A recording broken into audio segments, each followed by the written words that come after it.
Flash Info sur Al24 News, bonsoir à tous.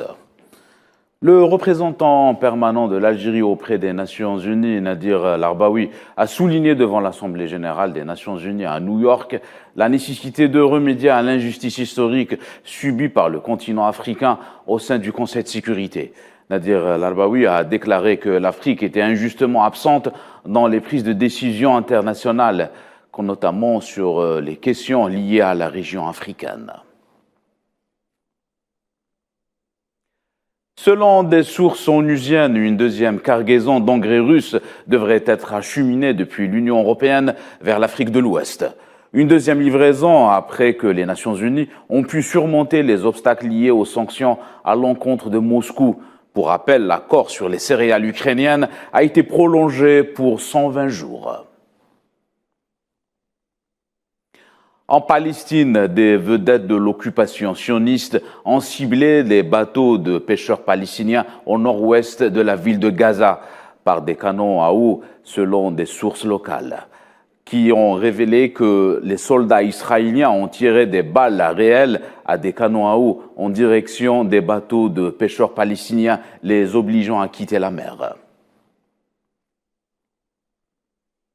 Un jeune Palestinien a été touché par balle tirée par les forces de l'occupation lors d'une incursion dans la ville de Naplouse, selon des sources locales qui ont révélé que les unités d'occupation ont intensifié leurs mesures militaires dans la vieille ville de Naplouse.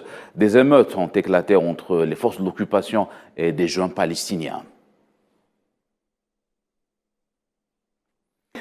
Et le ministère palestinien de l'économie ainsi que le secrétariat américain pour le Bureau des affaires économiques et commerciales ont convenu à créer un comité technique pour se réunir régulièrement et élaborer un plan de travail pour la mise en œuvre de programmes d'intervention afin de renforcer l'économie palestinienne. Selon une déclaration commune des deux parties, ces programmes interviennent convenus lors du 4e dialogue économique bilatéral qui comprend plusieurs secteurs de l'économie palestinienne.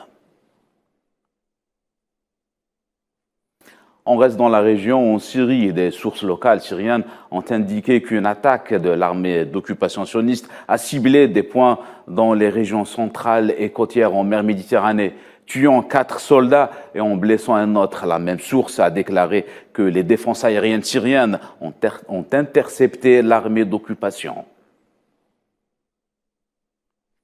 En marge du sommet APEC à Bangkok, en Thaïlande, le président chinois Xi Jinping a appelé à un travail commun pour faire de la mer de Chine méridionale une mer de paix, d'amitié, de coopération. Pour le président chinois, Pékin est prêt à travailler avec l'ASEAN pour faire progresser activement la coopération maritime et la consultation sur le code de conduite en mer de Chine méridionale.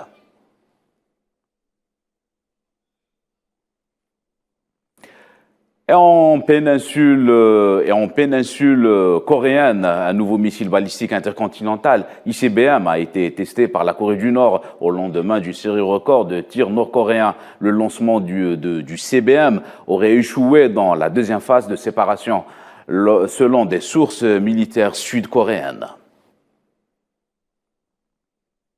Toujours dans la même péninsule coréenne, un bombardier stratégique américain B-1B a été redéployé dans la péninsule samedi dans le cadre d'un exercice aérien conjoint entre Séoul et Washington.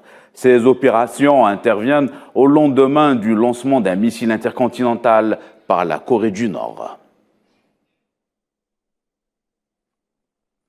Le ministre américain de la Justice nomme un procureur expert en crimes de guerre afin d'enquêter de façon indépendante sur Donald Trump.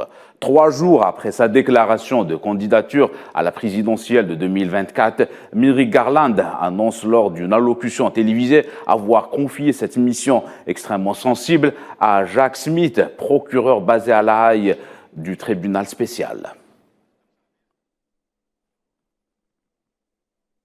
C'est la fin de ce Flash Info. Excellente suite de programme.